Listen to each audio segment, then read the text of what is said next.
Hello friends, मैं विजय कुमार और आप सबका बहुत बहुत स्वागत है हमारे इस यूट्यूब चैनल में। तो चलिए हम लोग देखते हैं फटाफट क्वेश्चन क्या है। देखिए पहला क्वेश्चन है, यहाँ पर बोल रहा है कि देखिए युद्धोत्तर अंतर्राष्ट्रीय आर्थिक व्यवस्था को ब्रिटेन वुड्स व्यवस्था भी कहा जाता है, क्यों।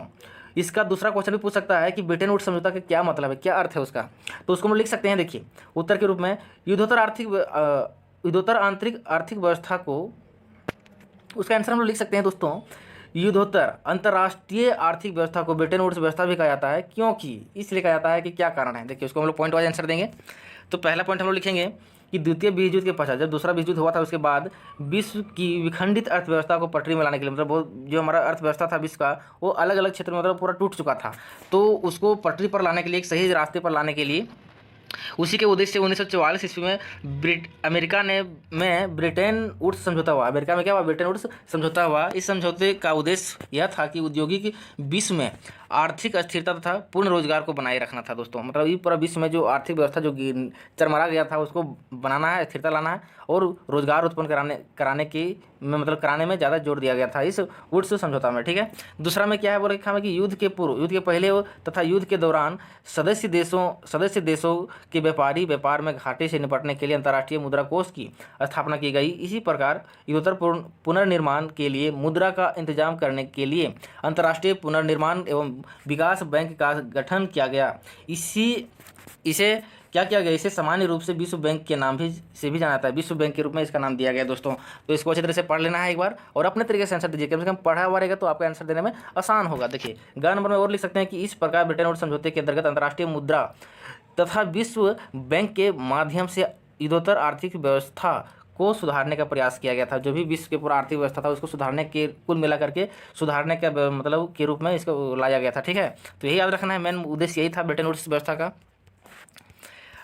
अगला क्वेश्चन है, बोला कि नए उपभोक्ता पैदा करने में विज्ञापन मदद करता है, कैसे, कारण बताएं। देखिए उसको हम लोग निम्न तरीकों से बताएंगे कि देखिए बोल रहा है कि एक नए उपभोक्ता पैदा करने के लिए विज्ञापन जो है वो बहुत ही महत्वपूर्ण मतलब भूमिका निभाता है। क्या क्या, देखिए चीज़ें बनती है तो लोगों को उन्हें खरीदने के लिए प्रेरित करना पड़ता है। लोगों को क्या करना पड़ता है, लगना चाहिए कि उन्हें उस उत्पाद की ज़रूरत है। जैसा कि हम जानते हैं कि विज्ञापन विभिन्न उत्पादों के लिए जरूरी वांछनीय बना लेते हैं। वे लोगों को सोच बदल देते हैं और नई ताकतें पैदा कर देते हैं। ये तो बहुत अच्छी बात है। वही बात है कि जो हम लोग देखते हैं, प्रचार वगैरह देखते हैं, पहले उससे हम लोग देख करके उसको क्या करते हैं, हम लोग थोड़ा सा एक बार खरीदने का प्रयास करते हैं कि नहीं। तो हमारा सोच को बदल देता है कौन, विज्ञापन। तो वही सोच बदल देता है और नई ज़रूरतें पैदा कर देते हैं। आज हम एक ऐसी दुनिया में है जहाँ चारों तरफ विज्ञापन छाए हुए हैं। अखबारों, पत्रिकाओं और होर्डिंग्स, दीवारों, टेलीविजनों के पर्दे पर सब जगह विज्ञापन छाए हुए हैं। लेकिन अगर आप इतिहास को पीछे मुड़कर देखें तो पता चलता है कि औद्योगिकरण की शुरुआत से ही विज्ञापनों ने विभिन्न उत्पादों को के बाजार में फैलाने में और एक ऐसी उपभोक्ता संस्कृति रचने में अहम भूमिका निभाई है दोस्तों। ये विज्ञापन है। हम लोग अभी देखते हैं यूट्यूब वगैरह भी प्ले करते हैं तो तुरंत पहले विज्ञापन एक आता है कि नहीं। तो विज्ञापन क्या है, अनेक तरह के विज्ञापन है तो लोग देखते हैं तो उसके बारे में जानते हैं। तो वही सबसे क्या है, वही एडवर्टाइजमेंट का काम करता है। उसको देख करके हमारा माइंड चेंज होता है और हम लोग खरीदने का प्रयास करने लगते हैं। जब मैनचेस्टर में उद्योगपतियों ने भारत में कपड़ा बेचना शुरू किया तो वे कपड़ों के बंडलों पर लेबल लगाते थे। लेबल का फायदा यह होता था कि खरीदारों को कंपनी का नाम, उत्पादन की जगह पता चल जाती थी। लेबल ही चीज़ों की गुणवत्ता का प्रतीक भी था।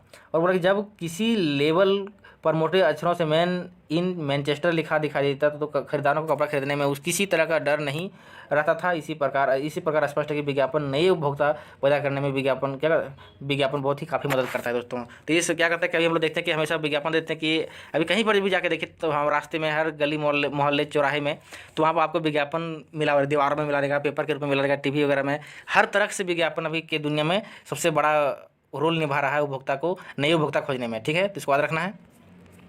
अब क्वेश्चन नंबर अगला है, कृषि उत्पादन में वृद्धि सुनिश्चित करने के लिए सरकार द्वारा किए गए उपाय सुझाएं। मतलब कृषि उत्पादन में जो वृद्धि करने का जो तरीका है वो सरकार द्वारा जो भी तरीके अपनाए गए हैं उस तरीके को बताएं। तो सुझाएं मतलब क्या है, बताएं। ठीक है, क्या क्या तरीका है। देखिए कृषि उत्पादन में वृद्धि के लिए सरकार द्वारा निम्न उपाय किए गए हैं। तो क्या क्या उपाय हैं उस उपाय को बताएंगे। पहला है कि जमींदारी प्रथा का उन्मूलन। ये पॉइंट याद रखना बहुत ही जरूरी है। आप अंदर में क्या लिख रहे हैं कि नहीं लिख रहे हैं, किस तरह का कितना सटीक है कि नहीं सटीक है, वो मैं बाद में टकर, लेकिन ये पॉइंट अगर आपके पास है तो वो पॉइंट आपको अच्छा मार्क्स दिला सकता है। ठीक है, तो ये पॉइंट को याद रखना है।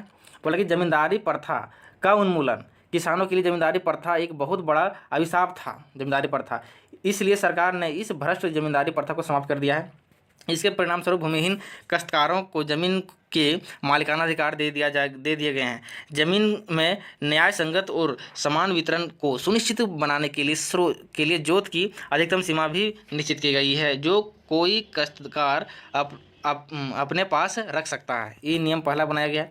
दूसरा में है कि क्या किया गया, खेतों को चकबंदी। क्या किया गया, खेतों को चकबंदी बनाया गया। इसमें क्या लिखना है, इससे पहले अधिकतर किसानों के पास छोटे छोटे और बिखरे हुए खेत होते थे, बहुत छोटे अलग अगल बगल था। ऐसी भूमि को जो तो प्रायः आर्थिक रूप से या लाभकारी लाभकारी नहीं होती थी, सिद्ध नहीं होती थी। इसलिए सरकार ने अधिक सोच समझकर एक प्रकार छोटे और बिखरे हुए खेतों को चकबंदी और किसानों को कई प्रकार की या अनावश्यक परेशानियों से दूर कराए। पहले हम लोग करते छोटे छोटा क्या करते अलग अलग इस तरह से भूमि मतलब में किसान काज करता था। तो अब हम लोग देखते हैं कि इस सरकार द्वारा जो नियम लाए उसमें एक चकबंदी बना दिया, मतलब पूरा सभी को मिला करके एक बड़ा सा खेत बना दिया। अब उस खेत में आराम से किसान क्या कर रहे हैं, अनाज उत्पादन कर रहे हैं। तो ये दूसरा नियम था। तीसरा में क्या था कि तीसरा जो पॉइंट है उसमें है कि प्रमुख सिंचाइयाँ परियोजनाओं का निर्माण किसानों को पर्याप्त सिंचाई सुविधाएं उपलब्ध कराने के लिए कई बड़ी और छोटी क्या परियोजनाएं शुरू कर दी गई है दोस्तों। जैसे हम लोग देखते हैं कि अभी देखिए हम लोग अभी बहुत पहले वही खेत में बहुत सारा कम अनाज उत्पन्न होता था, लेकिन आज हमारे वही खेत में वही जगह पर बहुत सारे क्या करते हैं, फसल उत्पादन हो रही है, वृद्धि के मतलब बेच भी रहा है किसान। तो वो सारे कहाँ से हो रही है, सारे सिंचाई का जो सुविधाएँ उत्पन्न करा रहे हैं और हाइब्रिड बीज भी उत्पादन हो रहा है, उपलब्ध हो रहा है, जिसकी वजह से ये सभी संभव हो पा रहा है। अगला पॉइंट है खाद और उर्वरकों का प्रयोग को प्रोत्साहन। जैसे अभी हम लोग देखते हैं कि पहले गोबर के सिवाय कुछ मिलता नहीं था, पानी वगैरह गोबर वगैरह यही सब डालते थे अपने खेत में, लेकिन अभी हम लोग देखेंगे तो खाद अनेक तरह के खाद आ गया है, रासायनिक उर्वरक आ गया है, जो आपको क्या करता है, फसल को उत्पादन में मतलब 2 गुना 3 गुना उत्पादन में हेल्प करता है। तो यही सरकार ने कई कारखाने खाद और उर्वरकों के लिए निर्माण के लिए खोले हैं, ताकि भूमि की उपजाऊ शक्ति को क्या कर सके, बढ़ा सके। अगला पॉइंट क्या लिखना है, सब अपने अनुसार लिखना जरूरी नहीं कि यही पॉइंट, केवल इस पॉइंट को लिखना है और अपने तरीके से आंसर देना है दोस्तों। अगला है कि खेती में आधुनिक उपकरणों का प्रयोग। खेती में हम देखते हैं कि पहले हम लोग आधुनिक उपकरण, अभी अनेक तरह के उपकरण आ गए हैं। पहले हम लोग केवल क्या करते, हल चला करके पूरा खेती करते थे, लेकिन अभी हम लोग देखेंगे तो अनेक तरह के इतना सारे ट्रैक्टर हो गया, इतना सारा हार्वेस्टर थ्रेशर वगैरह आ गया है, ताकि फसल कटाई का भी मशीन मिलेगा, फसल जुताई का भी ट्रैक्टर मिलेगा, बुआई का भी मिलेगा, सब तरह का अभी आ गया है, टेक्नोलॉजी आ गया है। तो उससे भी क्या करते हैं किसान, जो आप मतलब 8-15 दिन में काम करते थे, वो काम आप 1-2 दिन में काम कर रहे हैं, 3 दिन में काम खत्म कर दे रहे हैं। तो कहीं ना कहीं ये हमारा क्या कर रहा है, ये आधुनिकीकरण उपकरण का ही खेल है। तो खेती में आधुनिकीकरणों का प्रयोग करने कहाँ सरकार द्वारा बढ़ाए गए उपाय के एक कदम है। खेती विशेषकर गेहूं की खेती में आधुनिक उपकरण जैसे क्या है, ट्रैक्टरों, हार्वेस्टरों, थ्रेशरों इत्यादि का प्रयोग से भी क्या खेती का उत्पादन काफ़ी वृद्धि हुई है। इन आधुनिकीकरण उपकरणों का प्रयोग से न केवल समय की ही बचत हुई है, वरना चोरी चकारी आग आदि लगने और तथा वर्षा से फसल खराब होने की संभावना भी खत्म हुई। पहले क्या था, फसल काट के कोई दूसरा आदमी ले गया है तो वो सब क्या होता था, उससे थोड़ा परेशानी नहीं होती। पहले क्या था, काटते काटते क्या वहीं पर खेत वगैरह में ही छोड़ देता था, तो उससे भी चोरी होता था। अब क्या है कि ट्रैक्टर वगैरह आ गया, काटिए और सीधे ट्रैक्टर में भरिए और सीधे घर लेते आ जाइए। तो कहीं ना कहीं बहुत सारा आधुनिकीकरण का खेल हुआ है। ये सारे जो पॉइंट थी 5 पॉइंट, वो 5 पॉइंट हमारे सरकार द्वारा बहुत सारे क्या है उपाय है सुझाया गया था। तो अपने तरीके से इसको लिख सकते हैं। तो ये 3 क्वेश्चन बहुत ही महत्वपूर्ण क्वेश्चन है, जो दोस्तों आपके एग्जाम के लिए क्या करता है, बहुत ही हेल्पफुल साबित करेगा। तो इस वीडियो को एक बार जरूर देखिएगा और साथ लाइक भी कर दीजिएगा, अपने दोस्तों के पास भी शेयर कीजिए, ताकि सबके लिए क्या हो, हेल्पफुल होगा।